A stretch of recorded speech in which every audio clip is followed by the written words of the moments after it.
بعد توحید کے مت والوں، شمع رسالت کے پروانوں، السلام علیکم ورحمۃ اللہ وبرکاتہ۔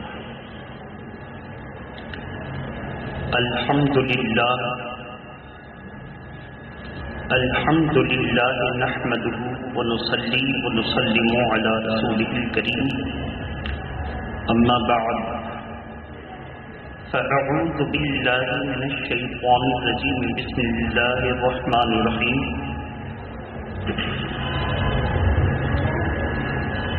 فیہا یفرق کل امر حکیم، وقال اللہ تبارک وتعالی فی القرآن المجید، والذین یبیتون لربہم سجدا وقیاما، صدق اللہ العلی العظیم، وبلغنا رسولہ النبی الامین المتین الکریم۔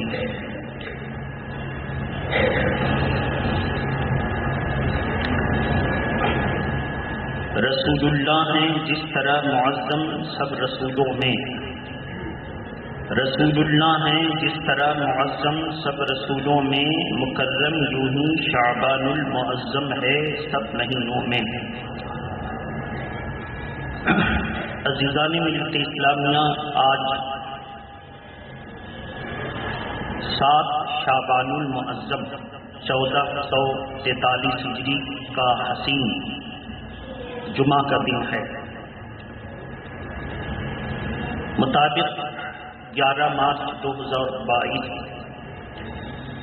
انشاءاللہ العزیز آج چاند کی 11 تاریخ ہے، تو آئندہ جمعہ کو چاند کی 14ویں شعبان المعظم ہوگی۔ 14ویں شعبان المعظم کا وہ مخصوص دن ہے کہ اس کا دن گزار کر جیسے ہی اس کی رات آتی ہے تو اللہ تبارک تعالی اپنی رحمت کے اور اپنی شان کے مطابق آسمان دنیا پر نزول اجلال فرماتا ہے، اور سر شام سے لے کر سحری کے وقت تک اپنے بندوں کو آواز دیتا رہتا ہے کوئی جو مجھ سے سوال کرے اور میں اس کی مانگ کو پوری کر دوں، مجھ سے مغفرت چاہے اور میں اس کو بخش دوں۔ اس طرح کی مقدس راتیں شب برات، شب قدر اور شب معراج، شب عیدین، شب عرفہ، شب جمعہ، یہ مقدس راتیں اللہ نے اپنے نبی کی آخری امت کو عطا فرمائی۔ وجہ آ رہی ہے کیوں عطا فرمائی، ساتھ میں اسلامی دنیا میں ہمارے اور آپ کے نبی کا کلمہ پڑھنے والے کچھ پڑھے لکھے لوگ، جن کا عقیدہ اور نظریہ وہابی اور بدعقیدگی کے ساتھ ملتمس ہے، ان لوگوں نے پمفلیٹ بانٹے، کتابیں چھاپی اور اس میں یہ لکھنے کی کوشش کیا کہ شب برات میں رات بھر جاگنا، چراغاں کرنا، نمازیں پڑھنا، عبادت کے نام پر اس کو کرنا، یہ شرک ہے۔ کسی نے کہا بدعت ہے، کسی نے کہا کہ یہ دین میں اپنی طرف سے نئی بات نکالی گئی ہے۔ اہل سنت کی طرف سے جب جواب آتا ہے، کتاب کا جواب کتاب کی صورت میں، پمفلیٹ کا جواب پمفلیٹ کی صورت میں، تو دستی کارڈ، پمفلیٹ کا معنی ہے دستی کارڈ، جمعہ کے دن ہاتھوں ہاتھ وہ دستی کارڈ بانٹے جاتے ہیں کہ شب برات کی فضیلت آپ اس میں دیکھیے، تو اوپر سے پڑھے لکھے اور اندر سے جاہل ہیں سنی، وہ لوگ کہتے ہیں کہ یہ چھوٹی سے ایک ورق ایک صفحہ اس پہ لکھ دیا تو اس کی کیا حیثیت ہے؟ جب اس طرح کے لوگ سوال کرتے ہیں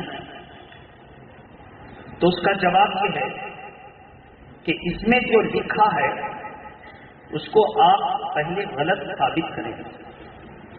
مثلا آیت الکرسی ایک ورق پر لکھا ہو، کوئی کہے تم اس کو قرآن کہہ رہے ہو، اور اس کے بارے میں نازبہ کلمہ کہے.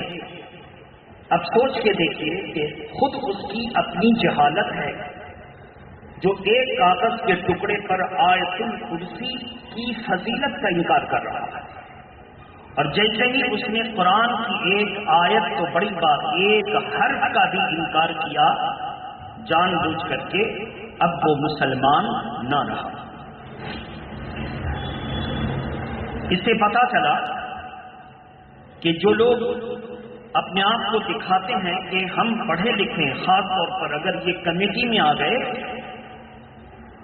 تو عوام کو تو جاہل سمجھتے ہیں اور سوچتے ہیں کہ ہم جو چاہیں کریں. کمیٹی سے مراد جیسی بھی کمیٹی، غلط کی کمیٹی ہو، کسی جگہ کی کمیٹی ہو، ان کا ایک مزاج چڑھ جاتا ہے، حالانکہ ہے اندر سے جاہل. عوام الناس یا ہماری مسجدوں کے عام امام بڑی محنت و مشقت کر کر کے وہ پمفلیٹ نکالتے ہیں کہ عوام گمراہ نہ ہو. یہ شب برات کی فضیلت ہے، یہ شب قدر کی فضیلت ہے، عوام گمراہ نہ ہو. تو ایسے اماموں پر تنقید کرتے ہیں اور کہتے ہیں کہ ایک پمفلیٹ میں لکھ دیا تو ہو گیا. ان کا جواب یہ ہے تو ذرا آپ بڑی کتاب پڑھ کر دکھا دو. موٹی موٹی جو علماء کی کتاب ہے ذرا اس کو پڑھ کر کے دکھا دو. میں تو یہ کہتا ہوں کہ تم اس کتاب کا نام نہیں پڑھ سکتے، اندر کا مضمون کہاں سے پڑھ سکتے؟ اس کتاب کا تم نام نہیں پڑھ سکتے. وہ اس ڈیزائن میں مصری رسم الخط میں لکھا ہوتا ہے کہ جو اس کتاب کو پڑھا نہ ہوگا وہ نام ہی نہ پڑھ سکے گا. تو ان کی جہالت کا جواب آپ کا یہی ہونا چاہیے کہ آپ اس چھوٹے سے ٹکڑے پر اعتراض کر رہے ہو، جب ہم آپ کو واقعی حدیث پاک کی کتاب جو عربی میں ہے اس کو رکھیں گے تو آپ اس عربی کتاب، اس حدیث کی کتاب کا نام بھی نہیں پڑھ سکو گے. تو ان کی ساری حیکڑ یہیں پر ختم ہو جائے گی. گزشتہ ہفتہ میں جو ہم لوگوں کی آپس میں گفتگو ہوئی، علماء کو یہی طریقہ بتایا گیا کہ آپ سب سے پہلے ان سے نام پوچھیں کہ موٹی کتاب کا ذرا نام بتا دو تو جانے ہم تم پڑھے ہوئے ہو. بس بس بس بہرحال ہم لوگ جب مخرج کی طرف نکلتے ہیں کہ یہ شب برات کی فضیلت لی کہاں گئی ہے، کہاں سے آئی ہے، کس کتاب سے اس کو نوٹ کیا گیا ہے، کہاں سے اس کو قلم بند کیا گیا ہے. تو جب ہم لوگوں نے پرانی کتاب کی طرف مراجعت کی تو دیکھا کہ کنز الایمان، کنز الاعمال ایک موٹی کتاب ہے، 15 جلدوں پر مشتمل ہے، اور جو نئی ایڈیشن آئی ہے وہ 20 جلدوں پر ہے. اتنی موٹی موٹی 20 کتابیں ہیں. کنز الایمان کی 14ویں جلد میں صفحہ نمبر 75 اور 76 پر شب برات اور شب معراج کے متعلق حدیث پاک ہے. آپ کو کنز الایمان کا ہلکا سا تعارف کرا دیں. کسی بزرگ سے پوچھا گیا کہ حضور یہ 20 یا 15 جلدوں پر مشتمل کنز الایمان، اس میں جو حدیث پاک ہے اس کو میں پڑھتا ہوں.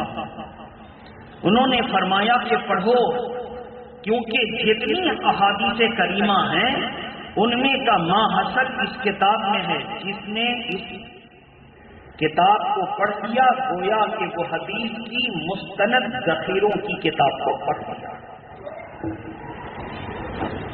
اس کے جلد نمبر 14 صفحہ نمبر 75-76 پر معراج اور شب برات کے متعلق جتنی حدیثیں تھیں، چیپٹر کا عنوان موجود ہے حدیثیں غائب، 2 سے بڑی حدیثیں، عنوان موجود ہے. اب وہ حدیثیں اتنی مستند کتاب چھپی کہاں سے؟ وہابیوں کے چھاپا خانے سے. کہاں سے چھپی؟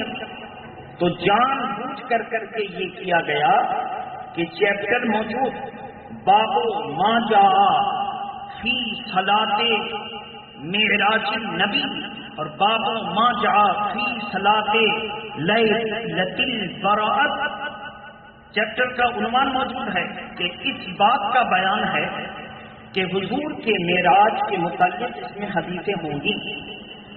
اس بات کا بیان ہوگا کہ شب برات کے متعلق اس میں حدیثیں ہوں گی. تو چیپٹر موجود ہے اور اس میں پوری حدیث غائب ہے. پتہ چلا یہ وہابیوں کے چھاپا خانے سے جب چل کر آ رہی ہیں تو دھیرے دھیرے انہوں نے اہل سنت و جماعت کے معمولات کی تصدیق کرنے والی جتنی حدیثیں اور تصدیق کرنے والے جتنے دلائل تھے، جب اتنی موٹی موٹی کتاب کا یہ حشر ہے تو ان کی پتلی کتابوں کے خرد برد اور غلط ہونے پر کیا شک ہو.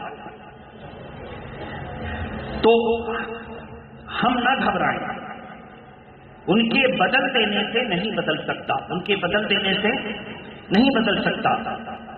اس کے بعد بہت ساری اسی طرح کتابوں میں اس کی نقل کی گئی اور سنیوں کو للکار کے کہا گیا کہ شب برات میں جو تم شب بیداری کرتے ہو اس کی دلیل کہاں ہے. اب ظاہر ہم وہی کتاب کا نام دیں گے.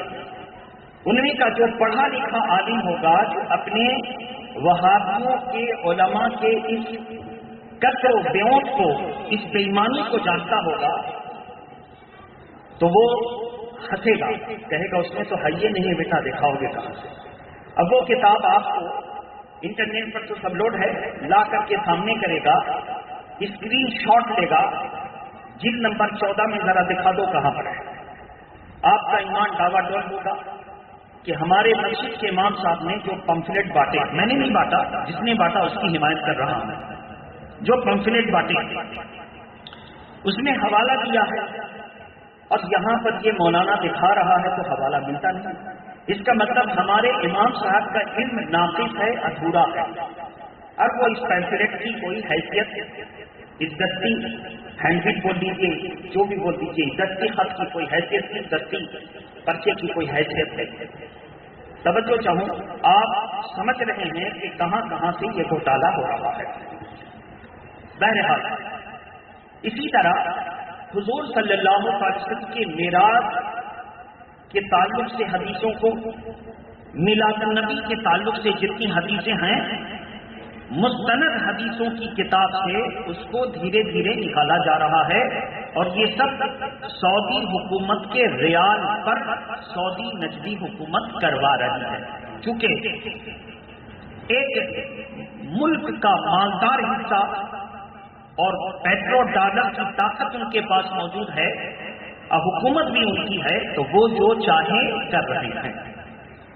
آپ کو مگر یہاں پر خوشی ہوگی کہ پہلے ہندوستان کے دیوبندی اچھلتے تھے اور سعودی حکومت کی تعریف کرتے ہوئے تھکتے نہیں تھے، لیکن اب ہندوستان کے جتنے دیوبندی ہیں اب سعودی حکومت کی برائی کرتے کرتے پریشان ہو رہے ہیں.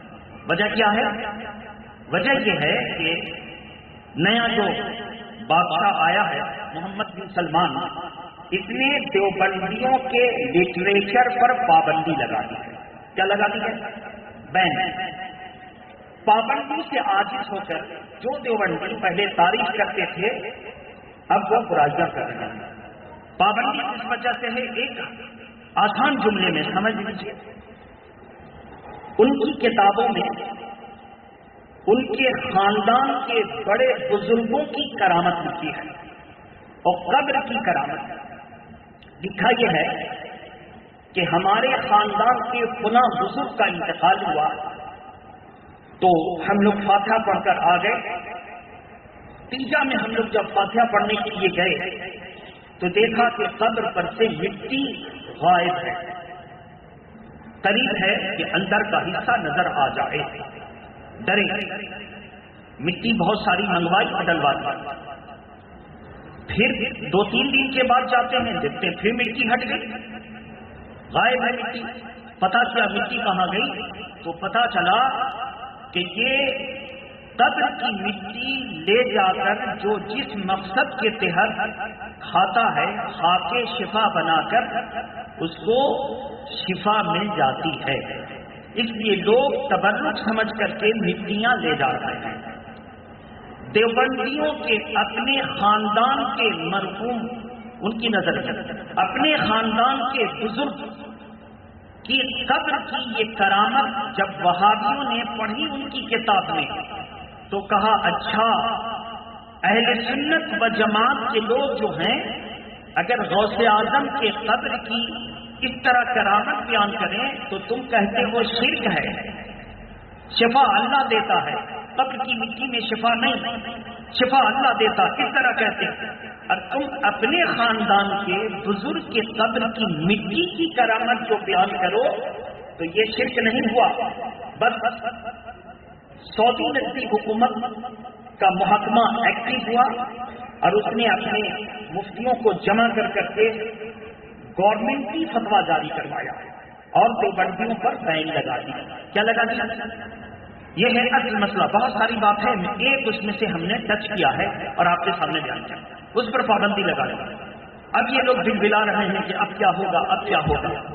بہرحال میرے محترم بزرگوں دوستو، ان بدعقیدوں کا دیوبندی پر بین لگانے کی وجہ کیا ہے؟ اور ایک وجہ ہے کیونکہ دیوبندی اپنے آپ کو حنفی کہتے ہیں۔ کیا کہتے ہیں؟ اپنے آپ کو حنفی کہتے ہیں، اور نماز میں بھی ہماری طرح تحریمہ باندھتے ہیں ناف کے نیچے، تو پتہ نہیں چلتا کہ یہ اہل سنت ہے یا دیوبند ہے، نہیں پتہ چلتا۔ پتہ کہاں چلتا ہے؟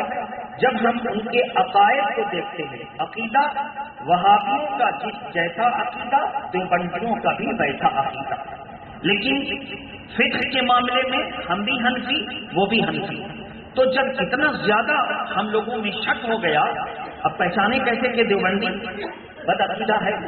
تو ہم لوگ ایسے پہچانتے ہیں، وہ اپنے آپ کو اہل سنت دیوبندی لکھتے ہیں اور ہم لوگ اپنے آپ کو سنی حنفی بریلوی لکھتے ہیں۔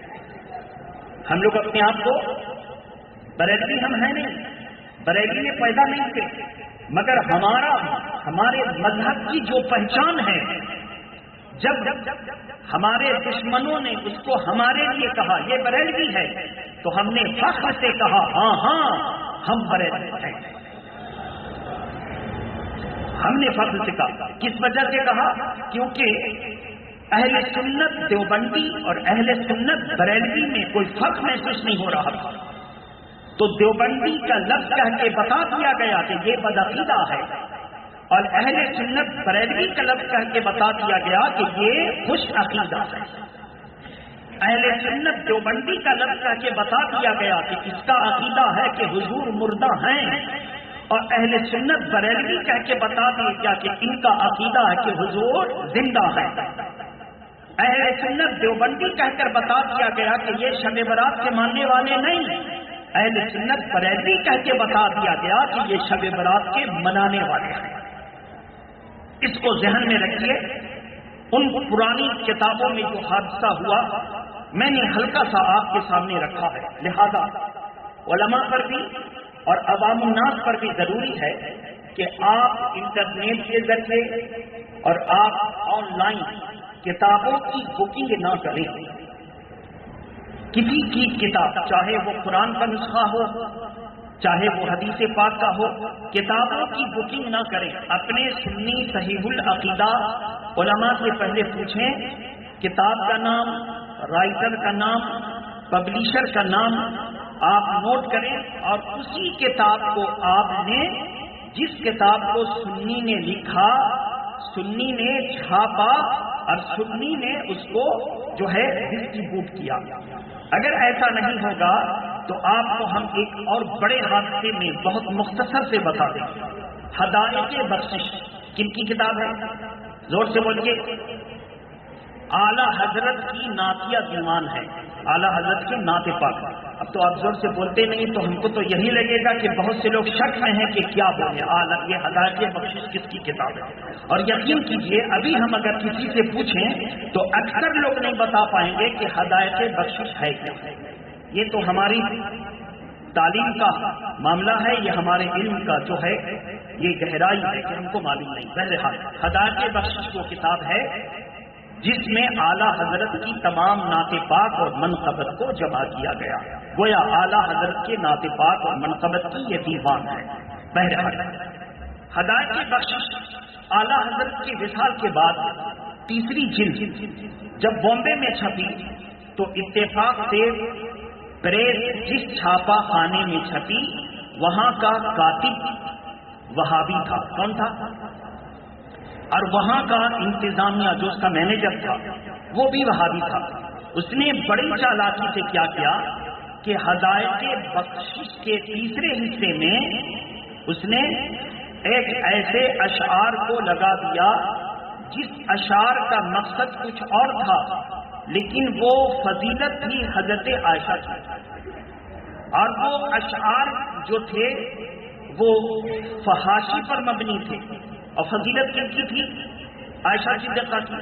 اب جب یہ کتاب چھپ کر منظر عام پر آئی تو سب سے پہلے ایک سنی عالم کی نظر اس پر پڑ گئی کہ اس میں سرخی لگائی گئی ہے حضرت عائشہ صدیقہ کی شان میں منقبت، اور اس میں جو ہم لوگ پڑھ رہے ہیں وہ قرآنیت اور ننگے پن کا مظاہرہ ہے. کیا معاملہ تھا؟ 7 عورتیں تھیں عرب کی سرزمین پر جو شاعرہ تھیں. کیا تھی؟ شاعرہ تھیں، پڑھی لکھی تھیں اور شعر و شاعری سے جو شوق رکھتی تھیں. ان لوگوں نے کہا تھا کہ ہم لوگ جب شادی کر کے جائیں گے تو اپنے شوہر کے ساتھ زندگی کے مخصوص باتوں کو شعر میں شیئر کریں گے، جبکہ یہ حرام ہے. تو ان لوگوں نے مخصوص باتوں کو شعر میں شیئر کیا، ایک دوسرے کو دیا. تو اس شعر کا تعلق تھا کہ رباعی، ردیف اور اس کی فصاحت اور بلاغت کو سمجھنے کے لیے پڑھے لکھے لوگ شعر کی مدد لیتے ہیں. جب فصاحت و بلاغت پر دلیل دینی پڑتی ہے تو آپ اہل علم ہیں، آپ دیکھیں کہ انیس، تبیز، غالب اور اقبال کے اشعار کو پیش کیا جاتا ہے. اسی لیے اردو کے جو طالب علم ہیں جنہوں نے اردو میں آنرز کیا ہے وہ دیکھیں گے کہ آپ کسی شعر کی تشریح آرام سے کر دیتے ہیں. بہرحال تو فصاحت و بلاغت میں اس کو دلیل لائی جاتی تھی، لیکن حضرت عائشہ صدیقہ کے شان میں چھاپ دیا. نتیجہ یہ نکلا کہ پورے ملک میں کوہرام بپا ہوا کہ اعلیٰ حضرت نے ایسا شعر لکھا. اعلیٰ حضرت نے سب سے پہلے جس نے چھپوایا تھا ان کی توجہ دلائی گئی. انہوں نے براہ راست معافی نامہ اعلان کیا، کہا یہ میری غلطی نہیں ہے مگر میں چونکہ چھپوا رہا ہوں میں ذمہ دار بنتا ہوں تو میں احساس کرتا ہوں اور غلطی کا اقرار کرتا ہوں اور میں اللہ سے معافی مانگتا ہوں، توبہ طلب کرتا ہوں. اعلیٰ حضرت کا یہ شعر نہیں ہے. کاتب وہابی تھا، مینیجر وہابی تھا، اس نے اہل سنت کے امام اعلیٰ حضرت کے خلاف سازش کرتے ہوئے ایسا کر دیا. آپ اندازہ کریں کہ ہم اہل سنت کے خلاف کہاں کہاں سازشیں ہو رہی ہیں. تو جب آپ آن لائن کتاب کی بکنگ کریں یا آپ کسی دکان سے کتاب خریدیں، مذہبی کتاب ہے، تو آپ اپنے سنی صحیح العقیدہ عالم سے رابطہ کریں، اس کے بارے میں پوچھیں کہ کتاب کن کی لکھی ہے، کتاب کا چھاپنے والا کون ہے اور کتاب کا پبلشر کون ہے. یہ سب پوچھنے کے بعد آپ کتاب کو خریدیں. چھاپنے والا تو پتہ نہیں چل سکے گا، آپ صرف دیکھیں گے کہ ہاں ہیڈنگ ہے، فلانی جگہ چھپی ہے، لیکن پبلشر کا ذہن کیسا ہے؟ وہابی ہے جو بندی، اگر اس کا ذہن خراب ہوگا تو کہیں نہ کہیں کتاب کے اندر گڑبڑی ہوگی. اس لیے تینوں چیز کو آپ مد نظر رکھ کر کے کتاب کا ہدیہ خریدیں.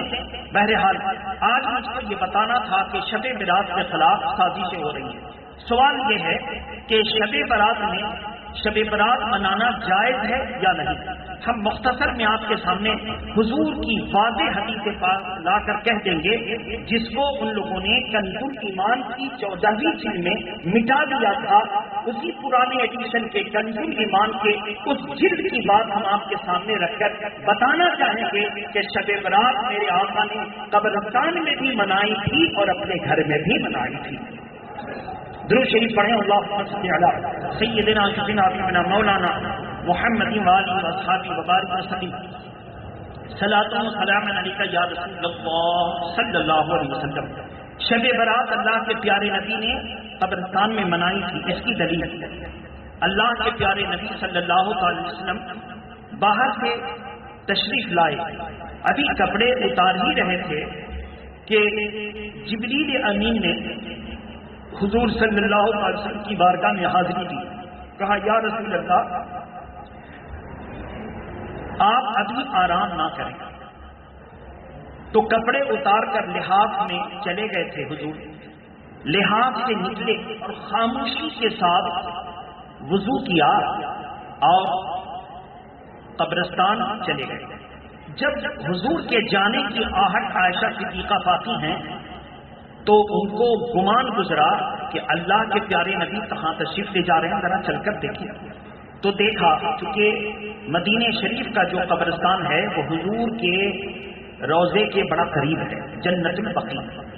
تو دیکھتی ہیں کہ جنت البقیع کی دیوار ہے اور اس میں بیچ میں جا کر اللہ کے پیارے نبی کی آنکھ سے آنسو جاری ہیں اور دونوں ہاتھ بلند ہیں اور ہونٹ ہل رہے ہیں، مطلب دعا کر رہے ہیں، مطلب دعا کر رہے ہیں. تو اطمینان ہوا کہ حضور آئیں تو پوچھیں گے کہ اتنی رات اللہ کے نبی تشریف لائے. پوچھا یا رسول اللہ میں نے آپ کو اپنے بستر پر نہ پایا تو بے چین ہے، تو میں چلی اور آپ کو میں نے جنت البقیع قبرستان میں پایا. میں نے دیکھا کہ آپ کے دونوں ہاتھ بلند تھے، ہونٹ ہل رہے تھے اور آپ کے آنکھوں سے آنسو جاری تھے. اللہ کے پیارے نبی نے فرمایا ہاں اے عائشہ میں آیا تھا کہ کچھ دیر آرام کر لوں پھر تہجد کے لیے اٹھوں. تو جبریل امین آئے، کہا یا رسول اللہ لحاظ سے آپ باہر آئیں، وضو کریں اور میرے ساتھ چلیں، کیونکہ اللہ نے وعدہ فرمایا ہے کہ آج شب براءت ہے.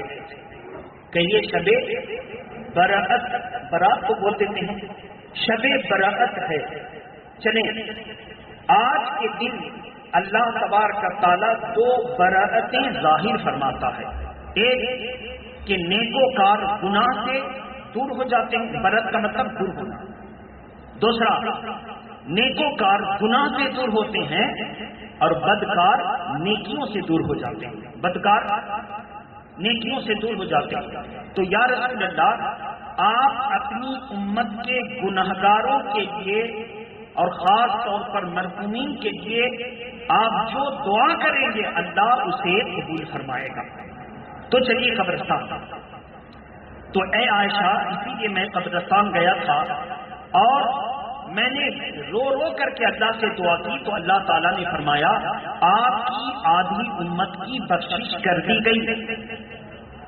مگر میں راضی نہیں ہوا، میں اپنے رب سے مناجات کرتا رہا، التجائیں کرتا رہا، یہاں تک کہ اللہ کا رحمت بھرا اعلان ہوا کہ اے میرے محبوب میں نے آپ جس کی سفارش کر دیں سب کی بخشش فرما دی، لیکن سود خور اس کی بخشش نہ ہوگی، زناکار اس کی بخشش نہ ہوگی، ماں باپ کا نافرمان اس کی بخشش نہ ہوگی، اساتذہ کا غدار اس کی بخشش نہ ہوگی، شراب خور اس کی بخشش نہ ہوگی، اور کبیرہ گناہ کرنے والا اس کی بخشش نہ ہوگی، اور ان کے علاوہ سب کی بخشش ہو جائے گی. بہت سارے جرم کا ذکر کیا گیا. ان کے علاوہ اللہ کے پیارے نبی نے فرمایا اس لیے اگر گناہگار توبہ کر کے اس رات میں داخل ہو جائے تو اللہ اس کی بھی بخشش فرما دے گا. لیکن جب تک توبہ نہ کرے گا سب کی بخشش ہو جائے گی، ان کو چھوڑ دیا جائے گا. تو حضرت عائشہ صدیقہ فرماتی ہیں یا رسول اللہ یہ آپ کے دعاؤں کا کرم ہے آپ کی امت پر کہ اللہ نے آپ کے صدقے میں آپ کی امت کی بخشش کا اعلان فرما رہا ہے. تو اس روایت کے مد نظر ہم لوگوں نے دیکھا کہ میرے آقا نے قبرستان میں شب برات غور سے بولیے منائی کہ نہیں منائی. اب گھر میں اللہ کے پیارے نبی صلی اللہ علیہ وسلم کے بارے میں وہی عائشہ صدیقہ روایت کرتی ہیں کہ حضور کو میں نے دیکھا کہ بستر پر نہیں ہے اور سجدے میں ہیں اور حضور جو ہے رو رو کر کے دعا کر رہے ہیں.